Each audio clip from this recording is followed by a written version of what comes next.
everyone, and welcome to this week's edition of the Comic Shop Adventure, my weekly excursion where I leave the homestead here at Athletic Geek HQ and search for a bounty of comics, graphic novels, action figures, collectibles, and all things in between.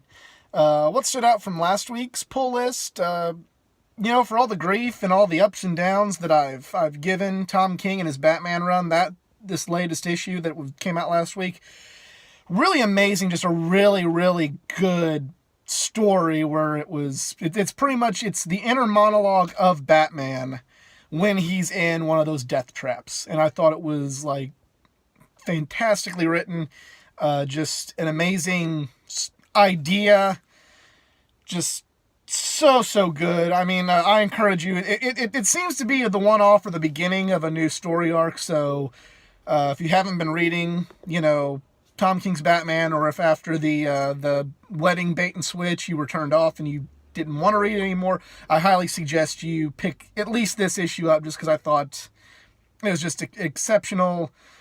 You always kind of wonder, like as a kid, I'd always kind of wonder, like, what's Batman thinking whenever, he's in one of these traps? Is he scared? Is he nervous? What would one be thinking in something like, in a situation like that? And Tom King wrote it, and he wrote it well. So, I've praised him, I've condemned him, but high marks for that one. It was a really, really good book. Really, really good understating it. It was a fantastic book. I really enjoyed that particular issue.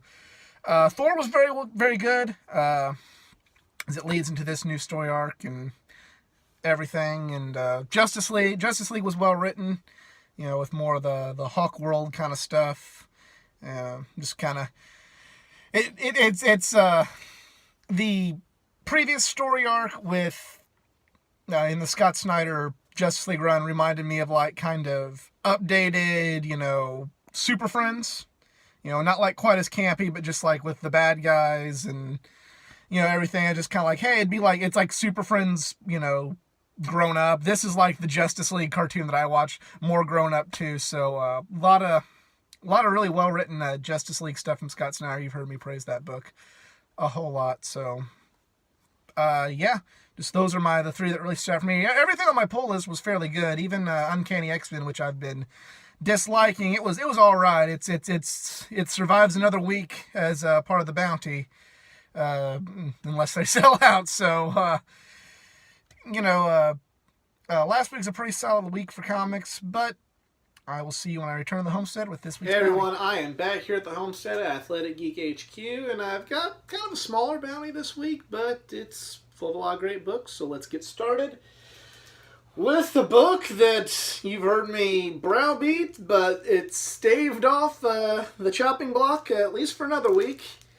We got Uncanny X-Men number 10. It started picking up a little bit to where I kind of want to see it through a little bit more.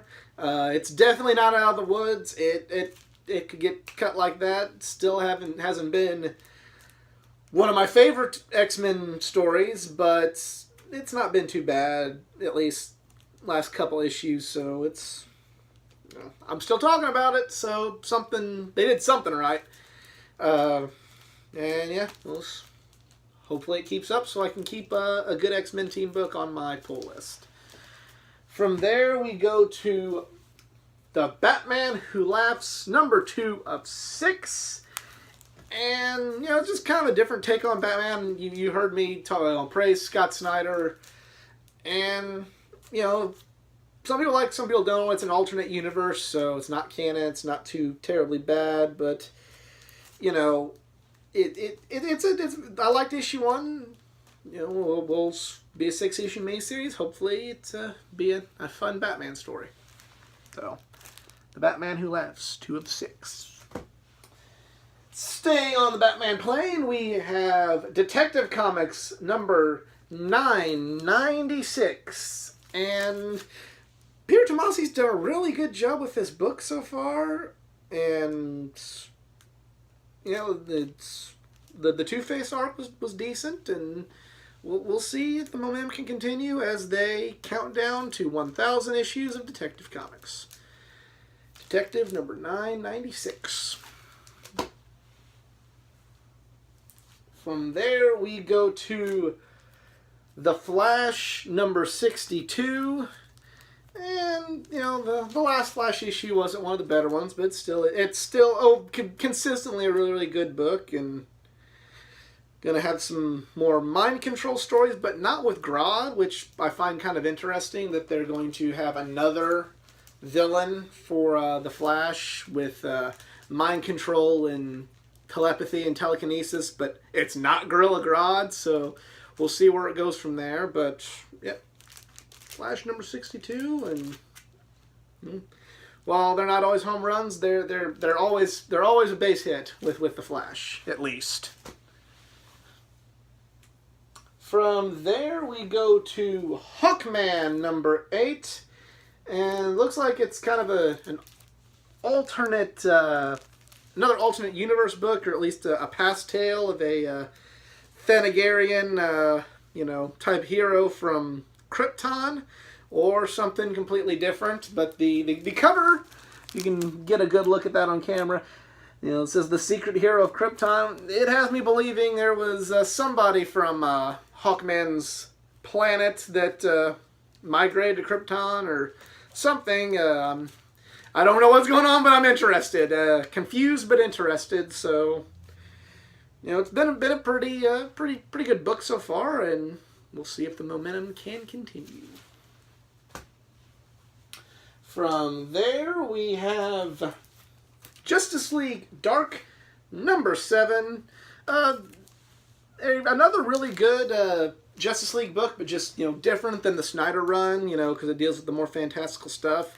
And I just really enjoyed it. I kind of fell out a little bit with it. I kept collecting, but kind of fell out when they did the tie-in with Wonder Woman, just because I'm not reading that book, and I really don't, unless it's something that I absolutely just have to have. I don't like having to buy a bunch of other titles just to follow one story. It's a trope that I understand from the business perspective, but from just my billfold perspective, I don't always enjoy that.